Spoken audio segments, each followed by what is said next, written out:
Chapitre 5. Comment la bienheureuse Vierge visita Sainte Élisabeth, et comment furent faits le Magnificat et le Benedictus. Ensuite, Notre-Dame, se ressouvenant des paroles de l'ange au sujet de sa cousine Élisabeth, se proposa de l'aller visiter pour lui offrir ses félicitations et ses services. Elle se rend donc avec Joseph, son époux, de Nazareth à la demeure d'Élisabeth, qui était éloignée de Jérusalem de 14 à 15 000 environ. Elle n'est arrêtée ni par l'aspérité, ni par la longueur du chemin, mais elle marche en toute hâte, parce qu'elle ne veut pas être vue longtemps en public. Et d'ailleurs, elle n'était pas alourdie par sa grossesse comme les autres femmes, car le Seigneur Jésus n'était pas un fardeau pour sa mère. Voyez donc comme elle va seule avec son époux, la reine du ciel et de la terre. Elle marche à pied, elle n'a point de chevaux, point de cortège, de chevaliers, de barons, point de chambrière, ni de suivante pour l'accompagner. À ses côtés marche la pauvreté, l'humilité, la pudeur et toute l'assemblée des vertus. Le Seigneur est aussi avec elle, ayant une grande et honorable suite, mais non pas vaine et pompeuse comme celle du siècle. En entrant dans la maison, Marie salua Élisabeth en disant « Salut Élisabeth, ma sœur ». Et celle-ci éclata d'allégresse et de bonheur, et embrasée du Saint-Esprit, se lève, l'embrasse avec tendresse, et lui dit dans un transport de joie « Bénie êtes-vous entre toutes les femmes, et béni le fruit de vos entrailles. D'où me vient cet honneur que la mère de mon Seigneur vienne vers moi ?» Aussitôt que la Vierge eut salué Élisabeth, Jean fut rempli du Saint-Esprit dans les entrailles de sa mère, et sa mère elle-même en fut aussi remplie. Et ce n'est point la mère qui le reçut la première, mais le Fils, l'ayant reçu, le lui communiqua, non pas en opérant quoi que ce soit sur l'âme de sa mère, mais en méritant que le Saint-Esprit opérât en elle, parce que la grâce de l'Esprit Saint, qu'il avait ressentie d'abord, éclatait et surabondait en lui.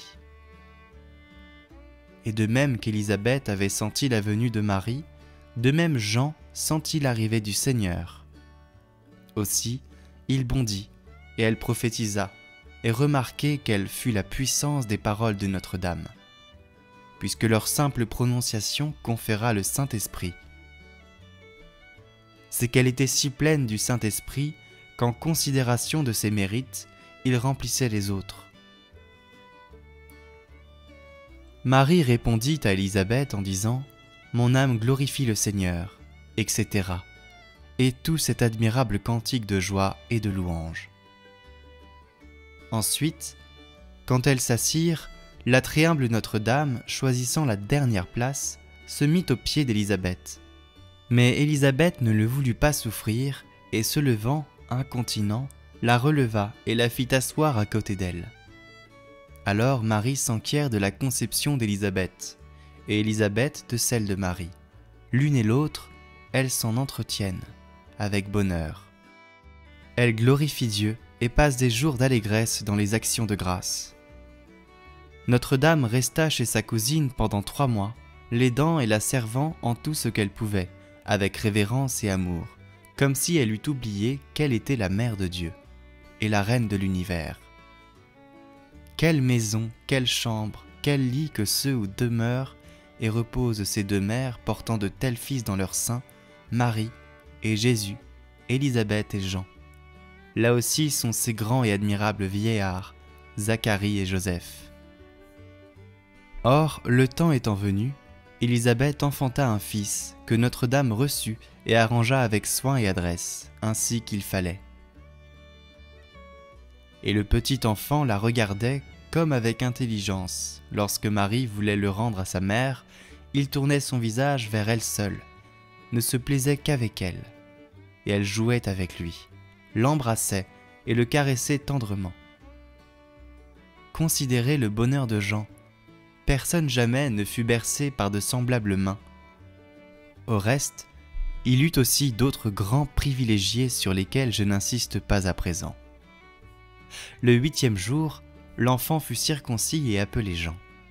C'est à ce moment que la bouche de Zacharie fut ouverte, et qu'il prophétisa en disant « Béni soit le Seigneur, le Dieu d'Israël », etc. Ainsi, dans cette maison furent faits ces deux beaux cantiques, le Magnificat et le Benedictus.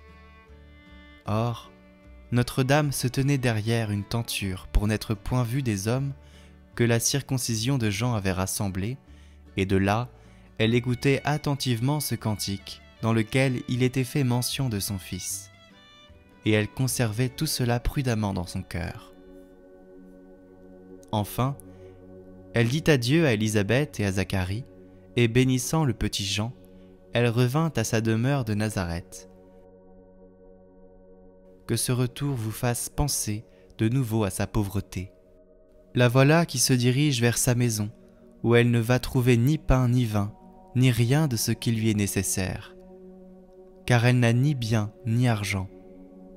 3 mois durant, elle a demeuré chez des parents qui sans doute étaient riches. Elle rentre dans sa pauvreté, et il va falloir vivre du travail de ses propres mains.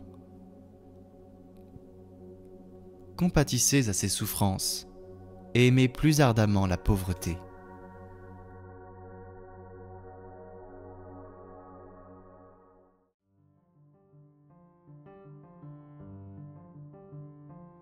Les œuvres visuelles que vous voyez dans ces vidéos sont toutes réalisées pour Catoglade, spécialement pour l'occasion de ce parcours des méditations de la vie du Christ. Une œuvre par chapitre représentant une scène qui sera en vente en édition limitée de 5 à 10 exemplaires numérotés. Vous pouvez les commander sur notre site internet en lien en description. Soutenez la mission Catoglade.